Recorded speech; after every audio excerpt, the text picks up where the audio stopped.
You know, I've played a lot of games. I've played good games. I've played bad games. I've played the greatest games. And I've played the most piece of shit trash games ever made. But for some reason, throughout my 14 years of living, I never got the chance to play this game. And I really don't understand why, since it's literally on every console that exists. Count it. PlayStation, Xbox, PC, Wii U, Switch. It's on fucking everything. And I never got to play it. But now, it's 2019. And I got the game on Switch.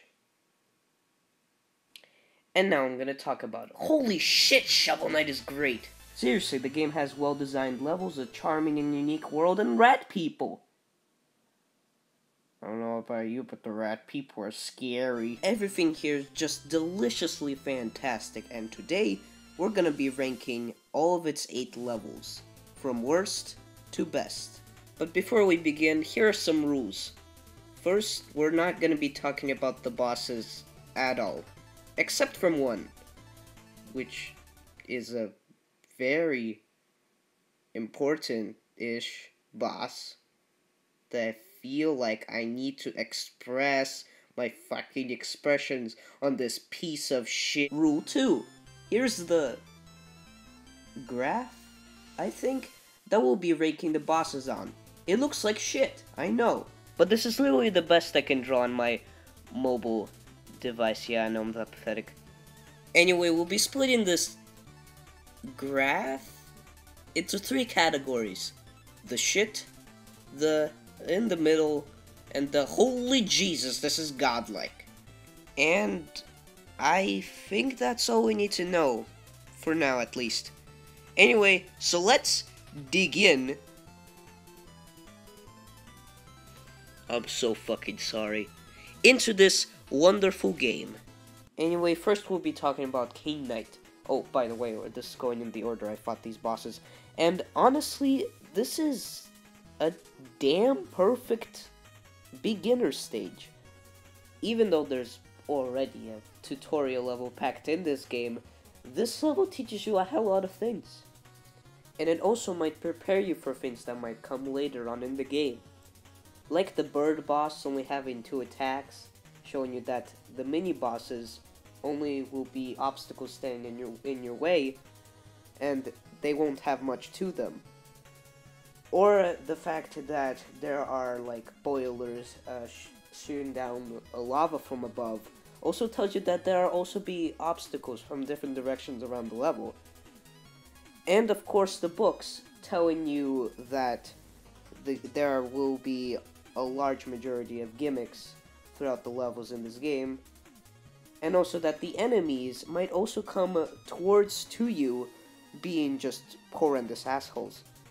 The way this stage teaches you things and preparing you for things that will come in later is honestly brilliant, but as a stage itself, there's not much to it. Except for propeller rats. Oh my god, just look at them. But seriously, there's really not much to this stage. It's just your regular ass level that you just go through and then finish. It's fucking simple. But then, why do I replay it so much?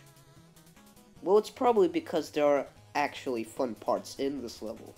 Dodging the chandeliers is very satisfying, and bouncing an enemy feels great, as it should, and is just overall a really good level to play, and feels good to play it. So I will put this level in the middle. It's a really great level on how it teaches you, but it's incredibly simple, but that doesn't really make it unfun. So that's why I'll put it in the middle. God, that feels so weird to say, what the hell. Anyway, let's move on to Specter Knight. Now, when I first started the game, I did the ungodly mistake of picking this stage first.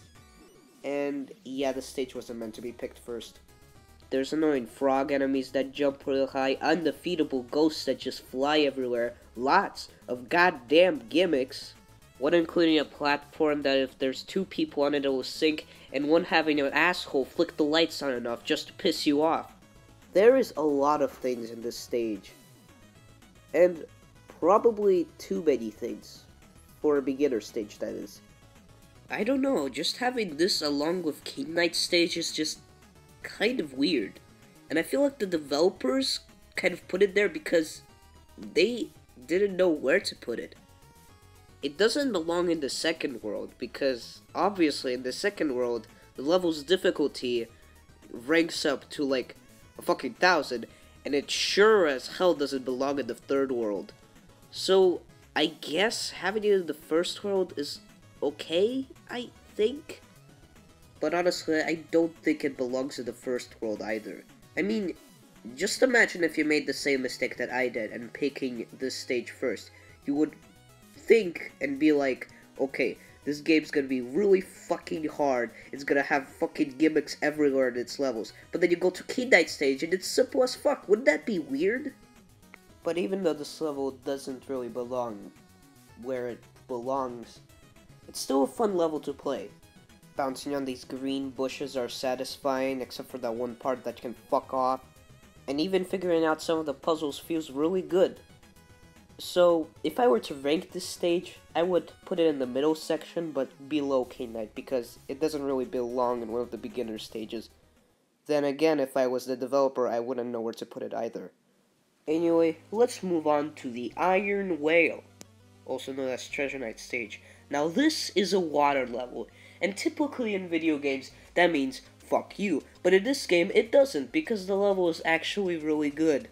What I really love about this level, though, is its mechanics. There are these little coral fish that you can bounce around if you hit them. There's these squid guys that you can bounce around on. There's like these bubble platforms, which if you step on them or hit them with your tagger, they disappear. It's all really cool, honestly. But what I incredibly like about this level is this tiny little square room, where, if you take a look around, all you can see is a giant row of spikes, a thing / mechanic that you don't know how to use, and a pack of gold on the wall. So, of course, if you're a new player, your first instinct is to go on the gold on the wall. And so you do, and the gold lands exactly on the switch of the mechanic. So, of course, you hit the gold with your dagger, and it tells you what the mechanic does, and it tells you that it can get you over the giant spit of spikes, and it also tells you on how this mechanic works. It's literally an ingenious way to teach a player about a new mechanic, and it's honestly why I love this game so much. And, well, honestly, I have nothing bad to say about this level. Aside from the water physics feeling a bit weird and they're kind of hard to get used to, there's not much wrong with this level. It's just a pure good level, and I honestly say it is perfect. Oh no. Oh god, I forgot about you. Oh, this fucker. So let me tell you about this fish guy, and how he's the most ungodly annoying fucker in the entire planet. First of all, the area that accompanies him is an auto-scrolling section, a goddamn auto-scrolling section, and no matter what game it is in, every single auto-scrolling section is fucking bad, okay? It's fucking horrendous, it's fucking slow, and it's fucking annoying. And to make this ungodly auto-scrolling section more annoying, this fish fucker covers half of the screen of the auto-scrolling section and shoots out fucking annoying fish out of fucking nowhere. It's so fucking annoying. Fuck this fucking section, fuck this fish, and fuck this level. But despite all that, this level is still really enjoyable and it's really smart at times, so I would rate it at the top section of the middle section, which I think is where it really should belong, except for the fucking fish section. Fuck you, developers. Anyway, Mole Knight. Now, this stage is actually fucking awesome.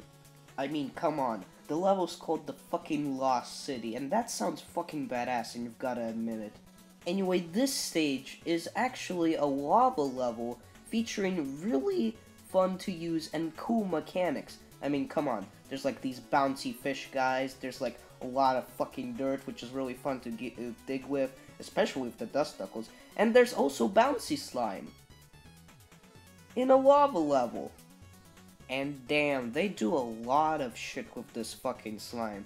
You can get this little slime ball which you can knock around and bounce on. You can turn the lava into slime. And my most favorite use of this slime of all is this beetle guy, who goes with you through the level and can walk on lava, and he's really helpful and is better than any other fucking auto-scrolling section ever.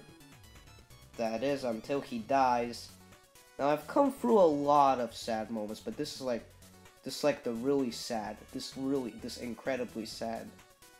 It's sad, but it's the most sad, okay? It's the biggest sad. This beetle's awesome, goddammit. Now, my favorite thing about this level are the sections I'd like to call the Castlevania sections, where you stop in an area, look around, address the situation, and then plan and think on how you're gonna get through said area. And so you get through the area. Now, the sections I'm talking about are the game's dynamite block sections, where you look in an area, and then you think, okay, so I gotta break this block, and I gotta break that block, and I gotta damn make sure not to hit the bottom block. I absolutely love these sections because they make the player actually think, and it tests their knowledge upon the level, which is honestly very genius. The one thing that is keeping this level from being the best in the game is, I mean, honestly, I think the mini-bosses kind of suck. I mean, they just shoot their fireballs, stab you, and then they die, that's it. Also, there are no dinosaurs in the level, like, I mean, come on. There's literally a dinosaur skull at the end of the freaking level when you're about to fight Cain Knight, but there's no actual dinosaur enemies in the level, what the fuck? But hey, I am happy to say that I'm putting this level in the best spot. Yes, and as you probably already noticed, the levels are ranking higher and higher. But don't get too happy though, because Plague Knight exists. I honestly don't understand why people love this fucking stage so much. Because in my opinion, it's the most annoying fucking piece of shit bullshit level design ever. Seriously, it's so annoying. There's so much fucking annoying shit everywhere. There's like these bouncy things. They do bounce you up and you have to wait a lot. Fucking so annoying. There's also these fucking flying enemies that just fly around and they just fucking it's so fucking bad. It's so fucking annoying. I hate everything in this level. There's these fucking piece of shit guys that just shoot everywhere. There's these little Shovel Knight copies that I can't fucking hit unless I use the fucking relic.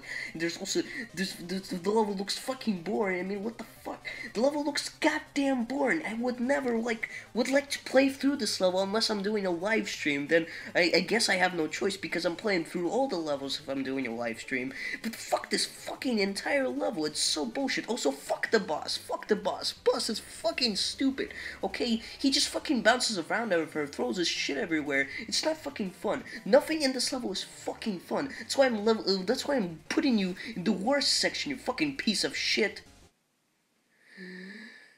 So Polar Knight stage is pretty good, honestly. I mean, at times it's pretty fun. You can like bounce around on these guys' head, and these dragons, holy shit, they do a lot of shit with these dragons, and I love it, honestly. We also can't forget about the big-ass statues that shoots out rainbows. I mean, it's so freaking cool. I mean, it doesn't really belong in a snow level, but that's the magic of it. That's what honestly really works about, and it's really cool. But even though the stage has a lot of, cool mechanics and fun parts to it, it's not really a stage, I'd come back to all the time. I mean, it's honestly filled with a lot of annoying shit like this room, that room, these fucking wolves, and even though it's fun to bounce around in the Yelly Jetty's head, they, as enemies themselves, they can fucking suck my ass. This stage has a lot of special stuff in it, but it's not really that fun to play half of the time. So I'm gonna put it in the worst section, but above Plague Knight. It still has fun parts, but it's not fucking horrendous. And it's not bad, honestly. It's okay.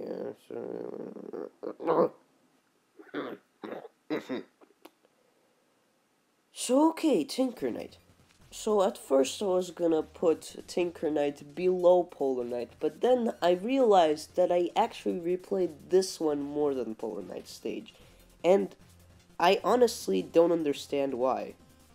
I mean, this stage really does have a lot of annoying shit in it. Like, these fucking chompy guys from Plague Knight stage are back and they're as annoying as ever. They're so goddamn annoying. Stop! There's a lot of annoying enemies everywhere. There's a lot of auto-scrolling sections, but they're honestly not that bad. I mean, you can just kind of skip over half of them, so they're okay, I guess. There's also a lot of conveyor belts, which are obviously annoying. And there's also these gear things that roll around, and even though it's fun to bounce on them, they're also somewhat annoying. So, I really don't understand why I like this level so much.